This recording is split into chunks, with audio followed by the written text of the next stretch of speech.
नमस्कार प्रिय दर्शक बंधु। थंबनेल तो आपण निश्चित भाव में देखि सारी जेउठी मु लिखी जे 18 वर्ष पर राहु महाराज पुणी अनियंत्रित हो जाइछन्ति एवं आज ठारू अगस्त 2026 पर्यंत निश्चित भाव में कन्या राशि लोकंक जीवन में एक बड़ धरणर ओलट पालट घटवाक जाउछि। कारण राहुंकर स्वभाव बहुत आकर्षणीय एवं रहस्यमय होता है। एही ग्रह निज भितरे मध्य अत्यंत रहस्यमय एवं ये सही राहु महाराज जहाँ को कि कलिजुगर राजा बोली मध्य कहा जाए। कारण जेतेबेले से देई थांती से जने व्यक्ति को भूमि रु आकाश को उठाई देई थांती एवं जेतेबेले से कहाठारु छड़ाई नबा को बसी थांती से सही व्यक्ति को आकाश रु आनी पृथ्वी रे पकाई देई थांती। तेबे राहु महाराज वर्तमान समय रे केउठी गोचर करूछन्ति, तांकर स्थिति और प्रभाव किपरि रहिछि ए सबु जानिबा आपणक पई निहाती जरूरी अटे। प्रथम स्थिति रे राहु वर्तमान तांकर सबुठारु भल बंधु शनिंक राशि कुंभ राशि रे गोचर करूछन्ति एवं द्वितीय स्थिति हेउछि जे राहु देवगुरु बृहस्पति नक्षत्र छाड़ी निज नक्षत्र शतभिषा नक्षत्र रे प्रवेश करि सारिछन्ति एवं जेतेबेले कोनोसी ग्रह तार निज नक्षत्र रे प्रवेश करिथाए तार शक्ति तार दृष्टि तार प्रभाव सबु बहुगुणित हो जाए। यही कारणरू यही समय कन्या राशि लोकंक पाई केवल एक साधारण गोचर रहिबो नाही बरं जीवन परिवर्तनकारी एक अध्याय है। यह सहित आउ मध्य सबुठारु गुरुत्वपूर्ण कथाटी हेउछि जे राहु वर्तमान आपणक कुंडलीर षष्ठ घरे गोचर करूछन्ति। षष्ठ घर जहाँकि प्रतियोगिता चाकरी संघर्ष रोग ऋण एवं शत्रु मानक सह जड़ित होइता। एही स्थिति रे राहु आपण को केबे भी शुद्ध फलाफल देबे नाही बरं मिश्रित फलाफल निश्चित भाव में प्रदान करिवे एवं यह राहुंकर स्वभाव मध्य से केतेबेले भी 100% सठिक फलाफल दियंती नाही। तेणु आज आपण को यही वीडियो माध्यम रे बुझिबाकू पड़िबो जे यही समय आपणक पई किपरि फलाफल देवाकू जाउछि। कारण जदि आपण राहुंकर स्वभाव को बुझी जिवे तेबे आपण जानी पारिबे जे से आपण को कोन सब प्रदान करिबाकू जाउछि। किंतु जदि आपण तांकर चाल को बुझी पारिबे नाही तेबे से किछि तो देबे नाही बरं ओलटा आपणक पॉकेट रे थिबा टंका गुडी को मध्य नै जिवे। ताहेले एबे आपण षष्ठ घरे गोचर करूथबा राहुंकर भूमिका को गभीर भाव रे बुझिबाकू चेष्टा करନ୍ତୁ। एहा सही घर जेउठारे संघर्ष पर विजय हासिल होइताय। तेणु यही घरे राहुंक गोचर कन्या राशि लोकंक मध्य एक प्रचंड लड़ुआ मनोभाव सृष्टि करिवो, जितिबार इच्छा सृष्टि करिवो। प्रतियोगितामूलक परीक्षा पाई प्रस्तुत होइबा छात्र छात्री माने अनुभव करिवे जे कोनोसी परिस्थिति आसुना काहेकि जहा कष्टकर हेउना काहेकि समान निश्चित भाव में सफल हेबे।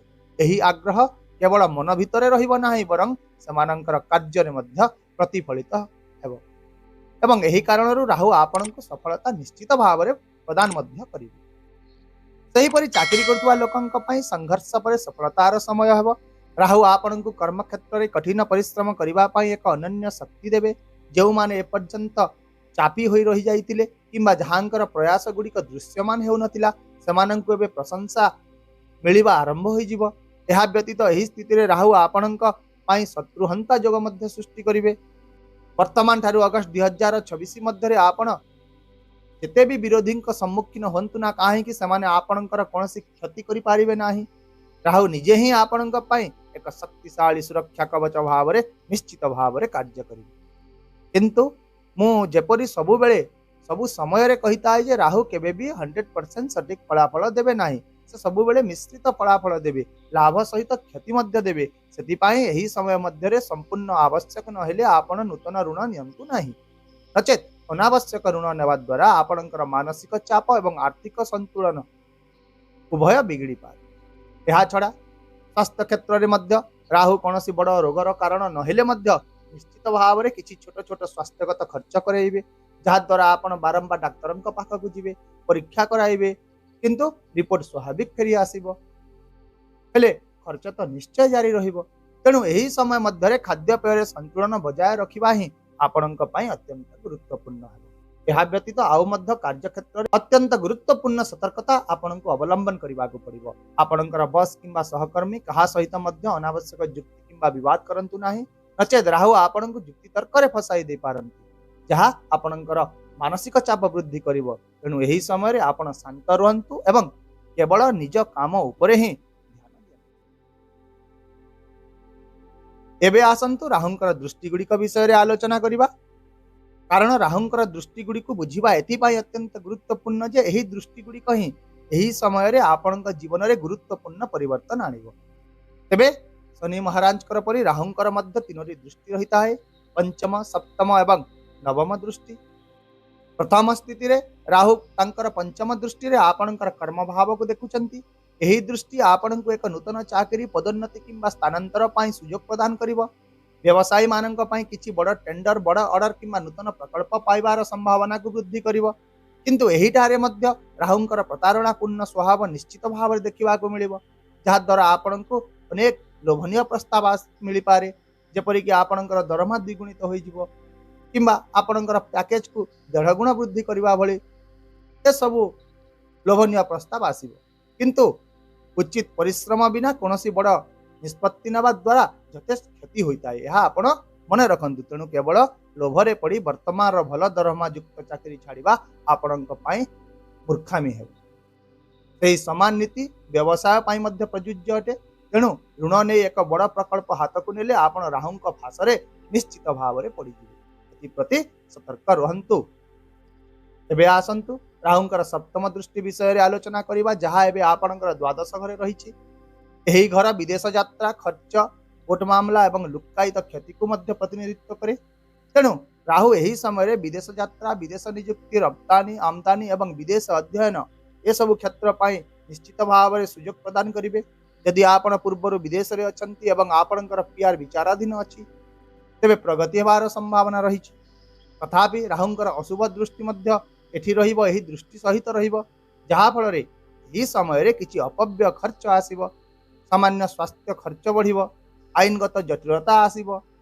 आउ मध्य एही समय रे आपण कहार ग्यारंटी नियंतु नाही, कहा पई साक्ष्य दियंतु नाही किंबा काहाकु टंका मध्य धार दियंतु नाही। सेहीपरि राहुंकर तृतीय नंबर दृष्टि नवम दृष्टि एही समय रे आपणकर धन घरे रहुछि। आउ मध्य एही दृष्टि फल रे आपणकर कथा अधिक प्रभावशाली होई जिवो, आपणकर बुद्धिमता एवं आपणकर कौशल वर्धित हेबो। आपण निज कथा द्वारा असजड़ा जिनिस गुडी को मध्य सजाड़ी पारिबे। आपणकर आर्थिक परिस्थिति धीरे धीरे स्थिर रहिबो एवं आपणक परिवार रो सम्मान वृद्धि पाइबे। हेले सबु दृष्टि परि एही दृष्टि रे मध्य आपण सतर्क रहंतु। आर्थिक कारबार रे प्रत्येक पदक्षेप सतर्कतार सहित नियंतु। उच्च शुद्धहार लोभ एवं मिथ्या प्रतिश्रुति ए सबुरु निश्चित भाव रे दूरेई रहंतु। ताहेले वर्तमान आसंतु किछि प्रभावशाली प्रतिकार विषय रे आलोचना करिबा, जहाकि एही समय रे आपणक पई बहुत गुरुत्वपूर्ण प्रमाणित हेबे। तेबे राहुंकर नकारात्मक प्रभाव को प्रभावहीन करिबा पई आपण प्रतिदिन ओम रांग राहवे नमः मंत्रर गोटिए माला जप करंतु। आपण निजर बिछଣା तळे एक मयूर पर रखी सोंतु। घरे कोनोसी भंगा इलेक्ट्रोनिक्स जिनिस किंबा भंगा घंटा रखंतु नाही। एवं सबुठार गुरुत्वपूर्ण कथा हेउची एही समय रे आपण भगवान शिवं को पूजा करंतु, जलाभिषेक करंतु, ओम नमः शिवाय मंत्र जप करंतु। एहा सहित शिव चालीसा शिव तांडव स्तोत्र किंबा शिव महिमा ए सबु पढ़ंतु, नचेत केवल शुणंतु। कारण शिवंकर शक्ति राहु को संतुलित करे एवं देखिबे राहुर नकारात्मक प्रभाव गुड़िक धीरे धीरे संपूर्ण प्रभाव शून्य हेबारे लागिबो एवं आपणकर चिंताधारा पॉजिटिव हेबो। ताहेले प्रिय दर्शक बंधु, सामग्रिक भाव में वर्तमान ठारू अगस्त 2026 पर्यंत समय आपणक पई अत्यंत परिवर्तनकारी हेबाकु जाउची।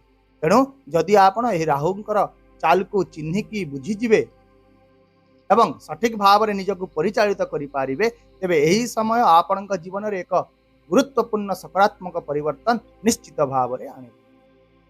आशा करुछि मो द्वारा दिया जाइतिबा एही सूचना निश्चित भाव में आपणक जीवन रे स्पष्टता दिग्दर्शन एवं एक नूतन आशा आनीदेव। जदि वीडियोटी भल लगिला तेबे लाइक करंतु, कमेंट करंतु एवं आपण जदि चैनल को एपर्यंत सब्सक्राइब करि नाहंती तेबे दया करी सब्सक्राइब मध्य करि देन। आसंता काली पुणी देखा हबा आउ एक नूतन सूचना वीडियो सहित। से पर्यंत मते विदाय दियंतु। रहुची नमस्कार। जय जगन्नाथ।